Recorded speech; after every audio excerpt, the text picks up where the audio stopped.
Hey, it's Leighton here, New Heights Adventure Blog. This is episode number 14. Today we're catching up with Sally McAdam, who actually lives out here in a boat in the beautiful sunshine state of Brisbane. You can see her down there waving to me, so we're going to go catch up with her, check out her boat, some of the things she's up to. She does a lot of youth work and different sort of adventurous stuff with kids and adventure therapy and all sorts of cool things. So I think one of these little jetties have to go down and get onto the boat, so we'll catch up with her soon.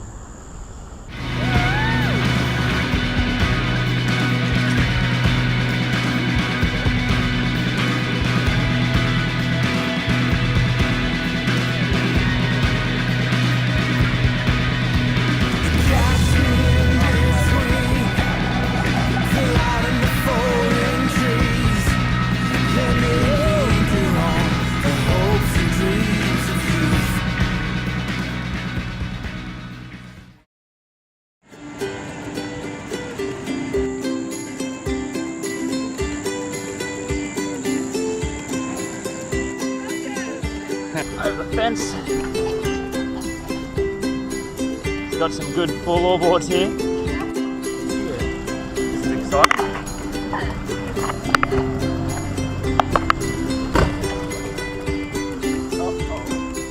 Not what we wanted.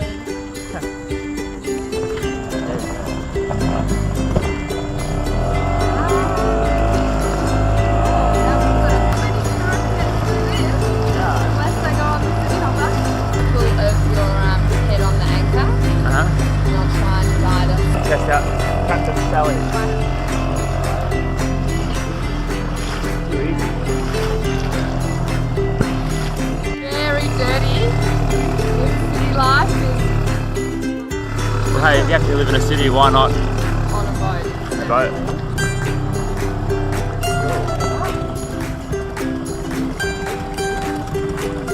Well, we've made it aboard. What's the name of the boat? Clearwater. Clearwater. What size boat is it? She's a 40-foot Veneto, so mono hull, and 40 foot. Yeah. Cool. So Sally, tell us a little bit about yourself. Well, I am an outdoor education instructor, and I've been living on Clearwater now for about a year with my partner Fabs. I love the marine environment, and I love doing everything I can to educate and protect what to me is my passion, the marine environment. At the moment I'm working with Blue Peter, and we take kids out on sailing expeditions in southern Moreton Bay, so I'm feeling really connected to this part of the world.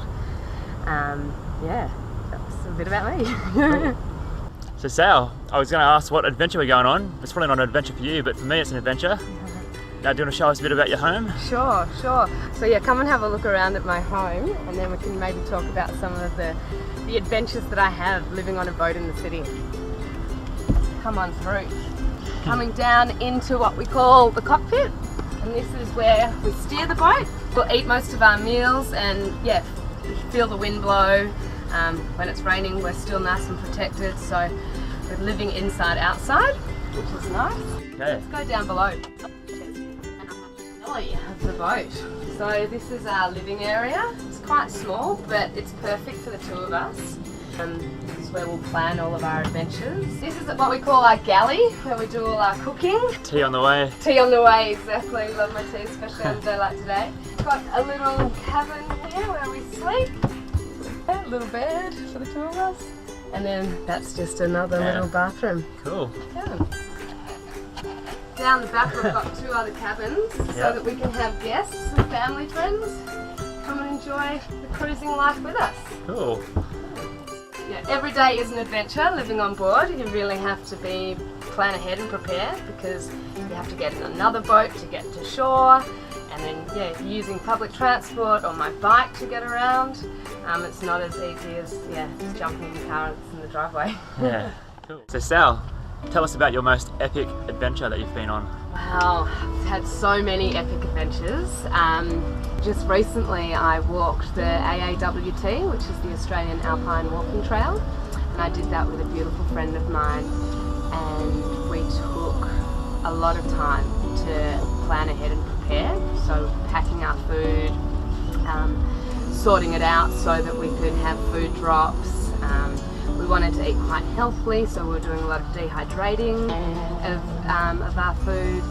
And we started, and it was one of the extended ski seasons that we sometimes have every second or third year down in the alpine areas. So we left in snow, and I am an ocean girl, and so suddenly being in this new terrain of hiking with everything that I needed on my back, including water, tent, food, emergency equipment, we trotted off into snow.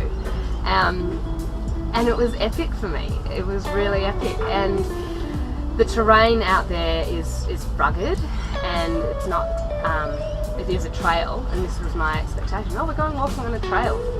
But it was not so much a beautiful walking trail. It was hard. There were trees down. It was hard to find the markers sometimes. And it was slippery and wet and sleety, and the weather was miserable. And I actually hurt my knee on about the second day, but pushed through. And I think what made it such an epic adventure was that I actually had to listen to myself and put myself first. Being an outdoor leader or adventurer or educator, I'm so often putting myself for the group and am occupied with looking after the group. But on this alpine trail, I actually had to look after myself, and yeah, I find that challenging. But the scenery and the landscape and the people that we met along the way on this trail was amazing, and I was just so amazed at the most amazing vistas and the landscapes that we have in Australia. Coming from the beach and living on a boat and always spending my time in the marine environment, to then be surrounded by these alpine areas with brumbies and deer running through, and it was just insane. And yeah, the epicness of climbing these mountains and looking out over the scenery was just amazing. So Sal, that's an exciting story, because I'm going to be doing that same hike solo in about 4 weeks, which is I'll be probably on it by the time this video comes out. But what's one bit of advice you can give me for this hike? One thing you learned? One thing I learned was to pack light. Okay, you can go without things. You carry things that you don't need. So pack really light and look after yourself. Look after the physical, your body.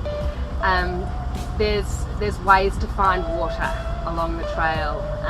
There's ways to look after yourself. That nature can provide. You don't have to have it all in your pack.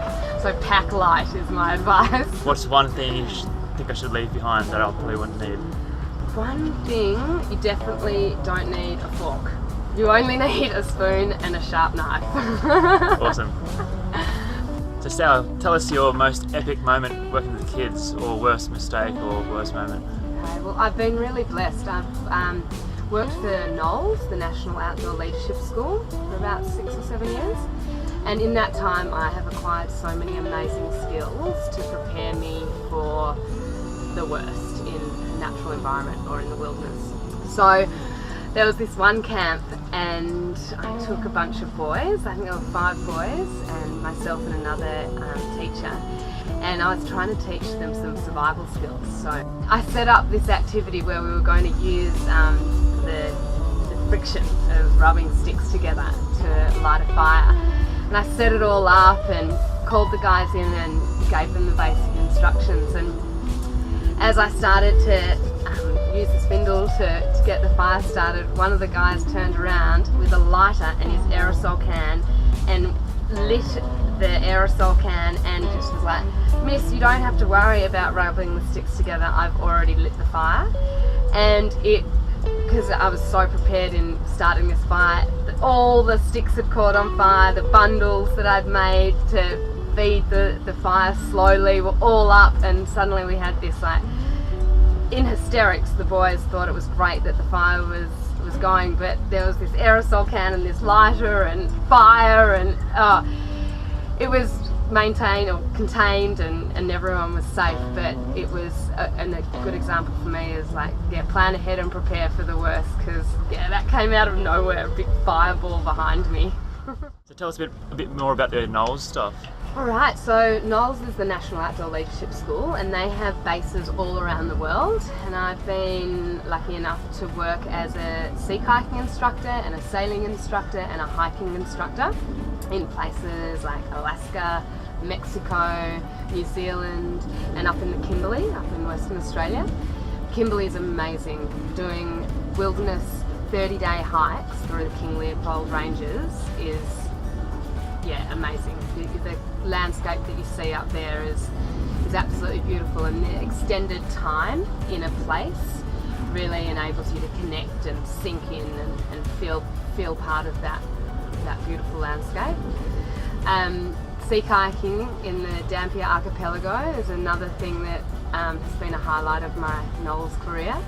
Spending 3 months just sea kayaking around the most amazing islands and some of the most ancient petroglyphs of rock art displayed in the world is haunting and amazing.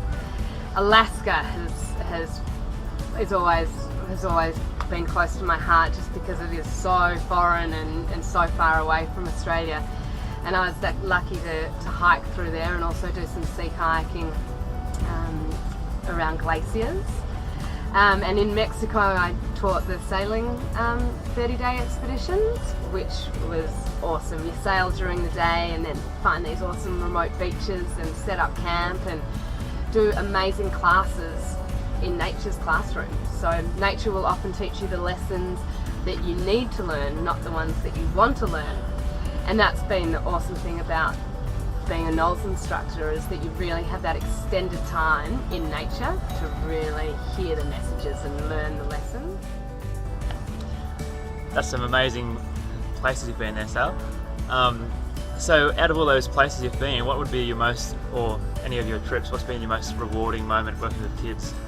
Well, recently working with Blue Peter, we took 11 girls on a hike and sailing expedition. So it was 10 days where we hiked around Moreton Island, and then we met the boats on Moreton Island and sailed them down into southern Moreton Bay to Victoria Point.